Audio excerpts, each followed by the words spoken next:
Hello everyone, आप सभी को एक नया वीडियो में स्वागत है। इस वीडियो में आपको क्लास 10th का संस्कृत का जो फर्स्ट पार्ट है मंगलम, उसका जो हिंदी ऑब्जेक्टिव है मैं वो बताऊंगा। देखिए, आपको एग्जाम में हिंदी क्वेश्चन बहुत रहता है, यानी संस्कृत में हिंदी में क्वेश्चन रहता है और संस्कृत में भी रहता है। तो मैं आपको क्या करूँगा, पहले सबका हिंदी में बता दूंगा, उसके बाद फिर मैं अलग से फिर वीडियो एक बनाकर मैं संस्कृत का भी ऑब्जेक्टिव क्वेश्चन अपलोड कर दूंगा। तो प्लीज़ आप लोग हिंदी वाला क्वेश्चन को भी जरूर देखिए, क्योंकि ये काफ़ी महत्वपूर्ण है और हिंदी समझ रहे हैं ना, तो कुछ क्वेश्चन आप संस्कृत में भी अच्छे से समझ जाइएगा। तो प्लीज़ आप लोग भी इस वीडियो को लाइक जरूर कीजिए और वीडियो पसंद आएगा तो वीडियो को शेयर भी जरूर कीजिएगा।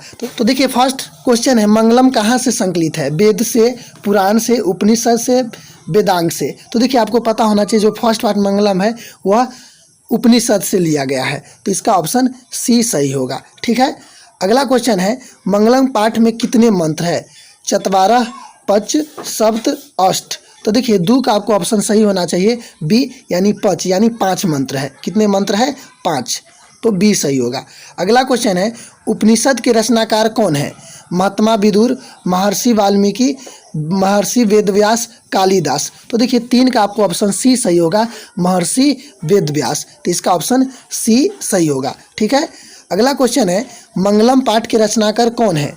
महात्मा विदुर, महर्षि वाल्मीकि, महर्षि वेदव्यास, कालिदास। तो देखिए, चौथा के आपको ऑप्शन 4 के ऑप्शन सी सही होगा, महर्षि वेदव्यास। इसका भी वही सही होगा, महर्षि वेदव्यास, क्योंकि उपनिषद से लिया गया है, तो उपनिषद का ही कौन पाठ है? मंगलम, तो इसका भी महर्षि वेदव्यास होगा।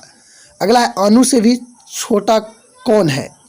आकाश, आत्मा, परात्मा, संसार। तो आपको पता है कि उसमें बताया कि आत्मा है जो अणु से भी सूक्ष्म यानी छोटा है, तो बी इसका सही होगा। अगला क्वेश्चन 6, किसकी जय होती है? सत्य को, असत्य के, क्रोध का, मोह को। तो हमेशा सत्य की जय होती है। किसका जय होती है?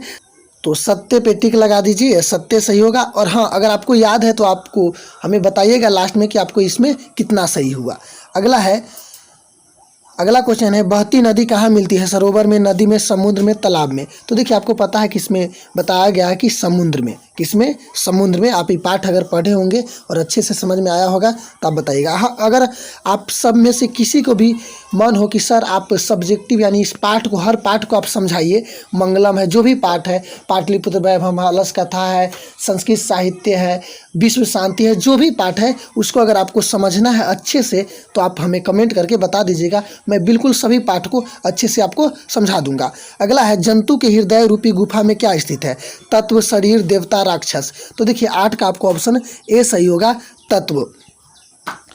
क्वेश्चन नंबर 9 है, ब्राह्मण का प्राप्त करने के विषय में बताया गया है? कठोपनिषद, ईशावास्योपनिषद, श्वेतस्वतर, मुंडकोपनिषद।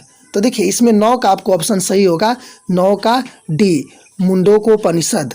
ठीक है, देवलोक का मार्ग किससे से प्राप्त होता है? सत्य से, असत्य से, क्रोध से, मोह से।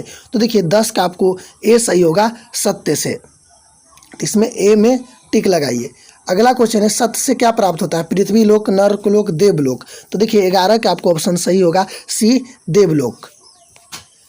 क्वेश्चन नंबर 12 है, मृत्यु को वश में कौन कर लेता है? मूर्ख, अज्ञानी, विद्वान, कोई नहीं। तो देखिए, 12 का आपको ऑप्शन सही होगा, सी, विद्वान।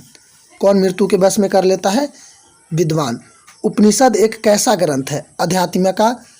आध्यात्मिक, आदर्श रूपी, आत्मकथा, साधारण। तो देखिए, 13 के ऑप्शन आपको ए सही होगा, आध्यात्मिक, इसमें सही होगा, आध्यात्मिक। अगला है, उपनिषद में किस महिमा का वर्णन किया गया है? स्व विषय का, परम पुरुष का, देव पुरुष के, परम पुरुष के। तो देखिए, 14 के आपको ऑप्शन डी सही होगा, परम पुरुष के, इसमें डी में लॉक कर दीजिए। क्वेश्चन नंबर 15 है, उपनिषदों की संख्या कितनी है? ऑप्शन में 109, 108, 105, 111। तो देखिए, इसमें ऑप्शन बी सही होगा, 108। कितने उपनिषदों की संख्या? 108। ठीक है, अगला क्वेश्चन है, आत्मा के गूढ़ रहस्य की किसमें व्याख्या की गई है? कठोपनिषद में, ईशावास्योपनिषद में, श्वेतस्वतर में, मुंडकोपनिषद में। तो देखिए, 16 के आपको ऑप्शन ए सही होगा, कठोपनिषद, कठोपनिषद। ठीक है, ए सही होगा। अगला क्वेश्चन है, परमात्मा की महिमा का वर्णन किससे किया गया है? कठोपनिषद में, ईशावास्योपनिषद में, श्वेतस्वतर में, मुंडकोपनिषद में। तो देखिए, 17 का आपको ऑप्शन सही होगा, बी, ईशावास्योपनिषद में। ठीक है, इसमें कौन सही होगा? बी। अगला क्वेश्चन है, ज्ञानी लोग और अज्ञानी लोग में अंतर किस में बताया गया है? कठोपनिषद में, ईशावास्योपनिषद में, श्वेताश्वतर में, मुंडकोपनिषद में। तो देखिए 18 के आपको ऑप्शन सी सही होगा, श्वेताश्वतर में।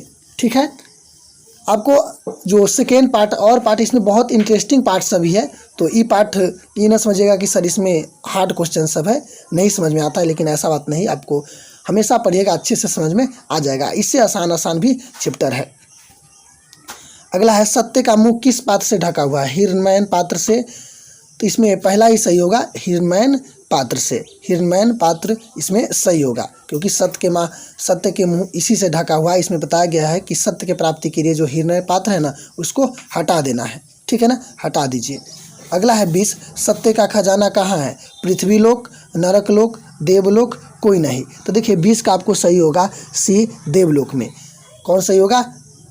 सी, देवलोक। ठीक है, तो इसी तरीके से आपको यह क्वेश्चन जरूर समझ में आया होगा। यही मात्र इसमें 20 क्वेश्चन था जो महत्वपूर्ण था, और इसके बाद हम सेकेंड पार्ट के भी बताएंगे।